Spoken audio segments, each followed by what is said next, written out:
Hi, my name is Al Green. Not that one, but the struggling guy who was in the music industry for years trying to sell talent and songs to agents. The agents befriended me and taught me techniques that I want to pass on to you through my program, which is called You Can Talk, You Can Sell. Anyone who has ever taken this program has excelled in selling and either risen to the top of their company, their team, or the top of their field. It's called You Can Talk, You Can Sell, and you can get it right here.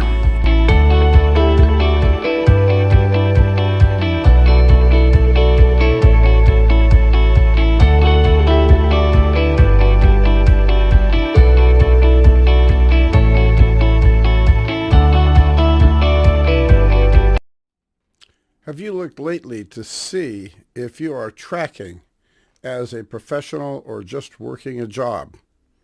Just one of the things that's happening is as we approach the time when we're getting closer to my workshop, I just want to cover a couple things that'll help you.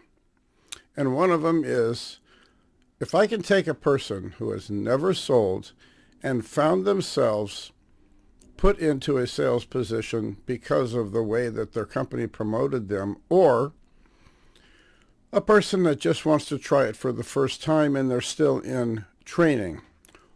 That training is often done by teachers who necessarily do not work in sales, but that doesn't mean they can't teach you. It depends on what the company that you're working for does. On the other hand, I deal with a lot of people that have their own products and sell their own creations. I deal with people that make independent films, scripts, books, and other such items where they're searching to sell to an agent or to a reputable company. Now, that kind of a person typically, if that's you, is got everything on the ball when it comes to their craft, except for maybe sales is not their first forte. So when you have a person who might be you, you're most likely in your 30s, maybe 40s, and you have to get serious to make some more money, just remember, the greatest thing about selling is that you don't have to have a college degree to go into selling, and you can resurrect a career even if you have been out of the ballpark for a long time. In other words, not selling for a long time. You can go right back in and pick up as a professional. And I teach people how to get to the higher level, and work on selling high-ticket items. And a lot of people ask me, what are the high-ticket items? A lot of the high-ticket items are things like insurance. I know a guy who sold life insurance to people that were already wealthy as corporation owners. Why would they need life insurance? You had to listen to this guy's pitch. But the interesting thing about it was that's exactly the kind of thing we're talking about. And that is that when you are selling something to somebody that might think they might not need it, but in fact they do. Now, if you're selling a house, then you know the real estate game and you know exactly what kind of dynamics you have to use to talk to clients. That is also a type of selling. But again, it's bringing a rapport in between you and your prospect and making them feel like they have a good reason to go with you and also have a good reason to buy the product. If a person is shopping for a house, maybe they have a family of 5 and they need a larger house. That's a very common thing. Budgets are also in mind, and lots of companies have ways of dealing with that for people.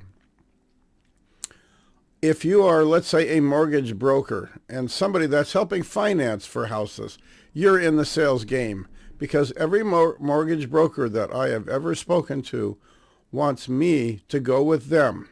And they give me all kinds of reasons why and what they can do. And then they give me the dose of reality after they check of what they can do for me. The best ones are the ones that are very, very relaxed, and they teach you what it is you can do with them in a very nonchalant, easy way to deal. What we're going to cover in The six-figure selling system is how to be in that relaxed mode. It purveys confidence in yourself, and also which will put you in a position to have a conversation that feels more like a rapport rather than a sales presentation. Remember that almost all of the companies that teach selling and have an indoctrination program to get salespeople up and running, they spend a lot of time on presentation. Presentation is not the only thing that will get you in the door and get you with the customer listening. There's more to it than that. You have to adapt to who you are, because all too many times we have seen the people who have not adapted.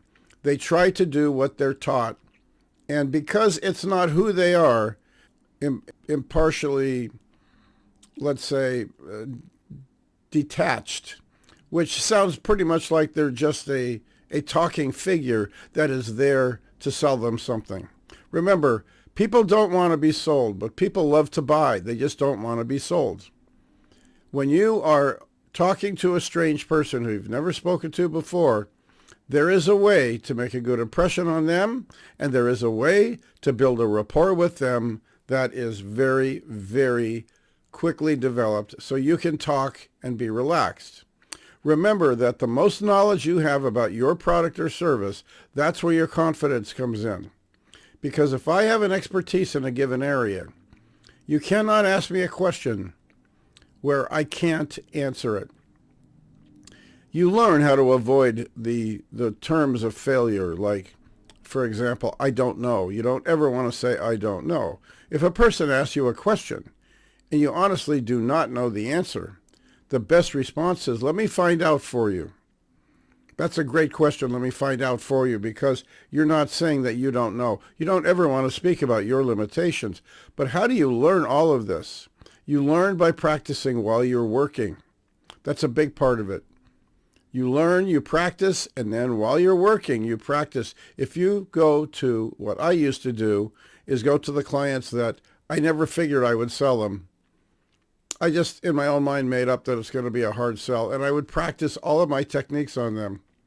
Eventually, I might find something that worked, and many times I did, including a technique I call negative selling, which is not what you think it is, because I have techniques that I have yet to see in any training anywhere. I've been to, I can't tell you how many hundreds of hours of seminars.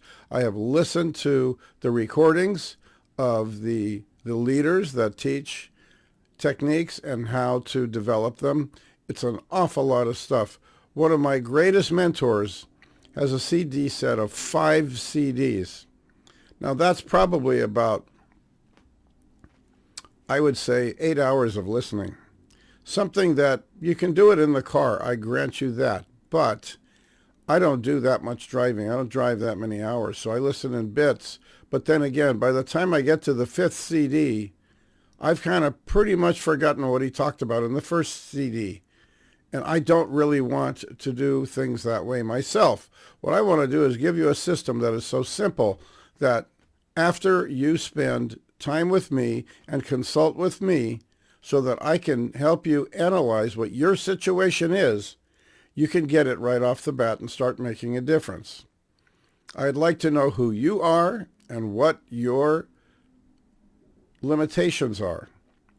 And the limitation might not be you personally. It might be something that your company is giving you. For example, I worked for a company for several years where the inside telemarketers were competing against me in my given and protected territory. And that was the way they did it. They want every sale they could get. That's why they had me there. So imagine what would happen when I would go out in the field and I would bring in the sales that they couldn't make. And the telemarketers were still working hard against me. Yes, it is a competition within the same company, not to mention the mail-outs that the company would send people. They'd send out mail-outs so people would have brochures, and they would show them to me. Little did they know that I could beat any deal that was on the brochure. I could match it with not only price, but customer service, because once I won over a client They were somebody that I could take care of, and I would place myself in such a way that they wouldn't dare call anybody else but me. And I would have a lot of people say that. Unless it was an absolute impossible person, and we do run into that. We run into impossible people, people that no matter what, we just cannot please them. And when we have that, one of the things that we do is we turn them over to the toll-free number for customer service, which is not always the best thing to do. Because remember, a lot of those people are there to upsell as well. So how is it that a person who's on the phone can do business against a person who's in the field? Well, they can sit there in an hour and make 12 phone calls, and it would take me more than an hour to talk to 12 people. And they know that. And their statistics might be good, and they call themselves customer support. But in reality, you cannot get better support as when a person calls you up personally and says, I have a problem with this service, or I have a problem with this device, and you have the expertise to say, let me come over and help you. Knowing that you're doing it not as a service call that they're paying for, but you're doing it as part of your support for the sale that you made. That's the kind of thing we're talking about. It's a different way that corporate America trains people to do business. So remember, if you're selling your own product or service to a corporation, they are corporate America. You are not. You don't have to do it their way. You can do it your own way. So just keep this in mind. And I look forward. I want you to register, sign up for the 6-Figure Selling System. And there will be a link below this video. And I look forward to talking to you then.